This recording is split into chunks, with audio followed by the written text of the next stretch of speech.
जीए भुटे जो नारो हणे थो,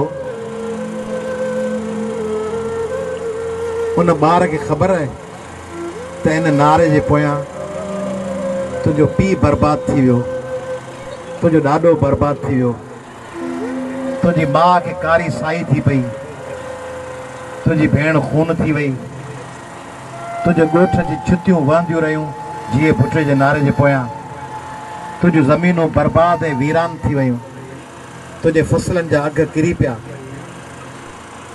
तुंहिंजे मिटनि माइटनि खे यूरिया कोन मिली, कणिक जो बारदानो कोन मिलियो, कमाद जो अघु कोन थियो।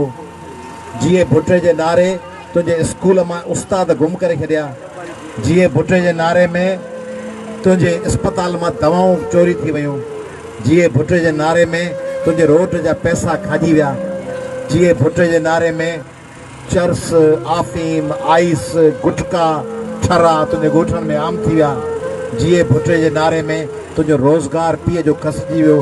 तुंहिंजो पीउ जेको रोज़ तुंहिंजी माउ खे अची मार ॾिए थो, इन करे जो ॿाहिरां वीचारो ज़िंदगीअ में बेज़ार थी अचे थो, धिका झले थो, रोज़गार कोन्हे, अचे थो घर सोचे थो त मूं वटि पंहिंजे बचनि जी मानीअ जा पैसा कोन्हनि।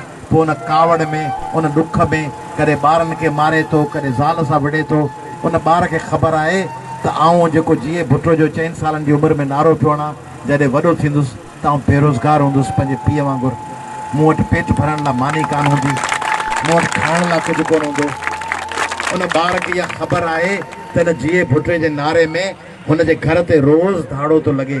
हुन ॿार खे इहो अहसासु आहे त इहो जीए भुटे जो नारो हुन लाइ क़त्ल जो परवानो आहे, हुन लाइ फांसी घाट जो ऐलान आहे। इहे जीए भुटे जो नारो सज़ाए मौत जो फ़ैसिलो आहे। त जीए भुटे जे नारे में उन ॿार खे, उनजे ईंदड़ नस्लनि खे सज़ाए मौत ॿुधाई वई।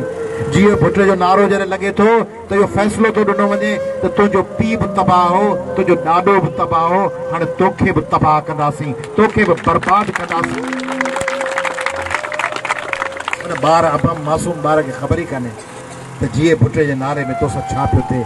हिन न्याणीअ खे कहिड़ी ख़बर, नंढड़ीअ खे, हिन नंढड़े खे कहिड़ी ख़बर, हीअ जेका 2 चोटियूं पोनियूं करे वेठी आहे असांजी अमा नंढड़ी, हिनखे कहिड़ी ख़बर त तूं जॾहिं वॾी थींदीअ त तुंहिंजी सिंध हिन खां बि वधीक तबाह करे छॾींदा। जेकॾहिं हिन जीए भुटे जे नारनि वारनि मां जान न छुटी, हीअ जेका हिते नंढड़ी रांदि पई खेॾे, इहा वॾी थींदी, हिनखे कहिड़ी ख़बर त हिन जूं ज़मीनूं तबाह थी चुकियूं, हिननि जा शहर खसिजी विया आहिनि।